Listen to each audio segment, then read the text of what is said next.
उससे मिलने से पहले मेरे जीवन में कुछ खोखलापन सा था, एक अजीब सा खालीपन था जिसे आज तक मेरे अलावा किसी ने महसूस नहीं किया था।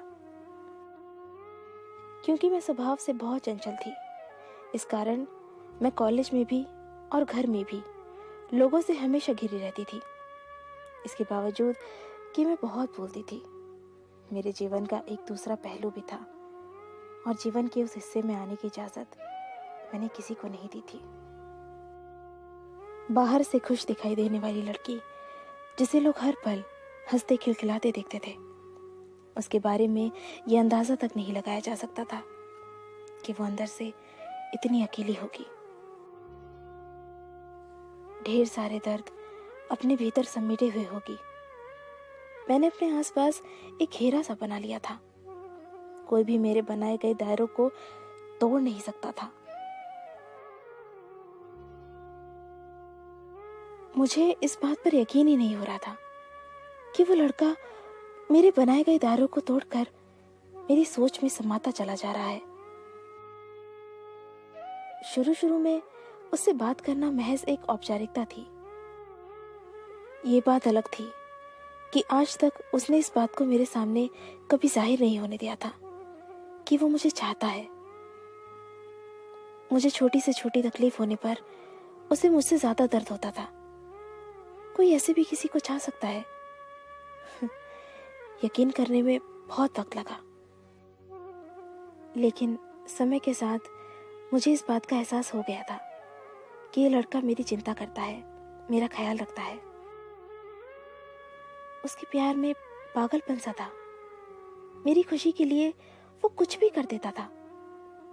उस लड़के के बिना इस बात का जिक्र किए कि उसे मुझसे बातें करना अच्छा लगता है, मेरे साथ वक्त बिताना अच्छा लगता है, बड़ी ही चालाकी से मुझसे दोस्ती के लिए पूछा। उस दिन संयोग से हम दोनों कॉलेज जल्दी आ गए थे और क्लासरूम में कोई नहीं था। उसने कहा कि क्या मैं तुम्हारा हाथ पकड़ सकता हूँ? पहले तो मुझे बड़ा आश्चर्य हुआ कि आज उसे क्या हो गया है, वो इस तरह की बातें क्यों कर रहा है। लेकिन मुझे उस पर पूरा भरोसा था। उसने इतनी ऑनेस्टली मेरा हाथ मांगा कि मैं उसे मना ही नहीं कर पाई और मैंने उसे अपना हाथ दे दिया। उसने मेरा हाथ अपने हाथों में लिया और कहा, क्या तुम मेरी दोस्त बनोगी? तुम मुझे अच्छी लगती हो और मैं तुम में एक अच्छा दोस्त देखता हूँ, अच्छा इंसान देखता हूँ और मैं चाहता हूँ कि मैं जिंदगी भर तुम्हारा दोस्त बनकर तुम्हारे साथ रहूं। उसने इतनी ईमानदारी से अपनी इस बात को मेरे सामने रखा कि मैं ना नहीं कर पाई और मैंने हाँ कर दिया। उस दिन उसने बस इतना ही कहा और चला गया। मुझसे दोस्ती करने की खुशी मैं साफ साफ उसके चेहरे पर देख सकती थी। मैंने इस बात को बड़े हल्के में लिया, हालांकि मुझे ये सोचकर दिन भर हंसी आ रही थी कि किस तरह से डरते डरते उसने मेरा हाथ पकड़ा था।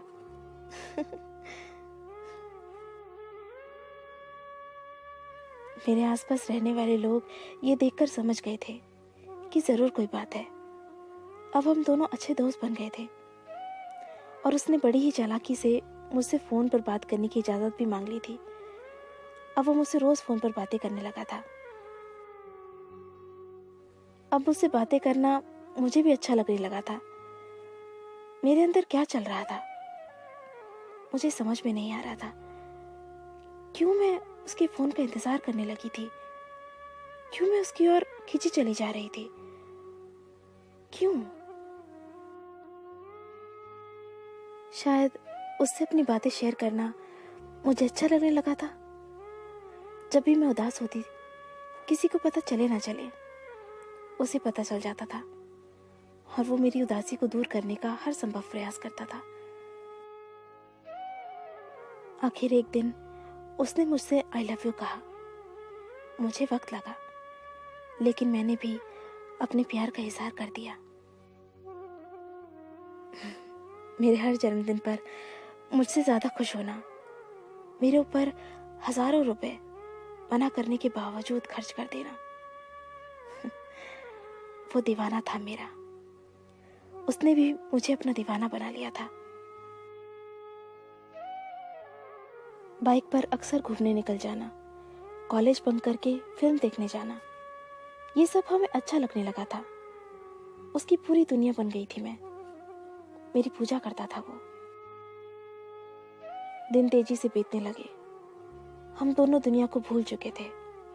प्यार के उस दौर ने हम दोनों को भीतर से बदल दिया था। हमने प्यार की ढेरों कस्में खाई और ढेरों वादे किए। वक्त ने करवट लिया।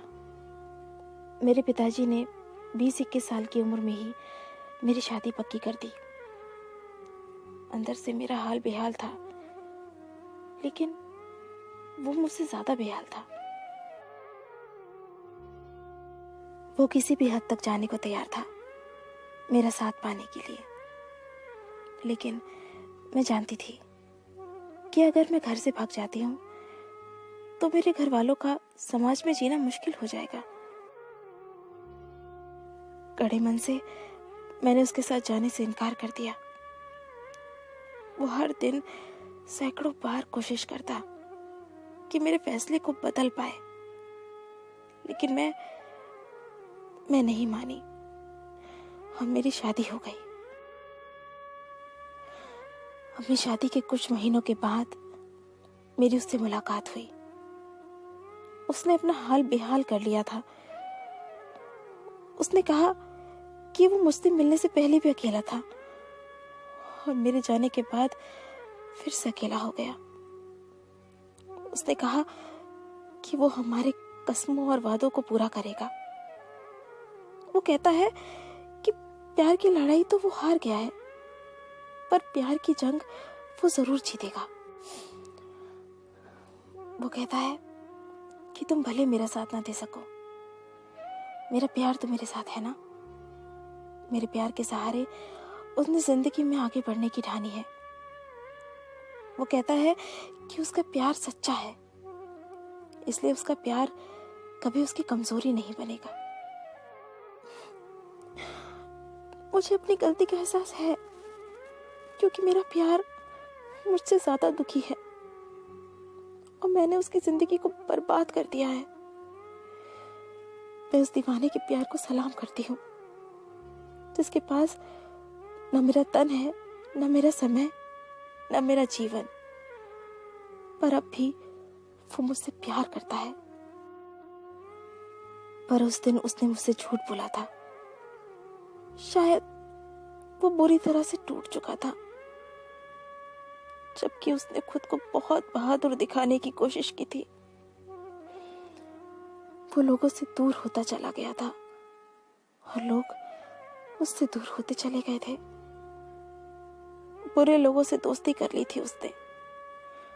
वो शराब, सिगरेट और ड्रग्स का आदी हो गया था।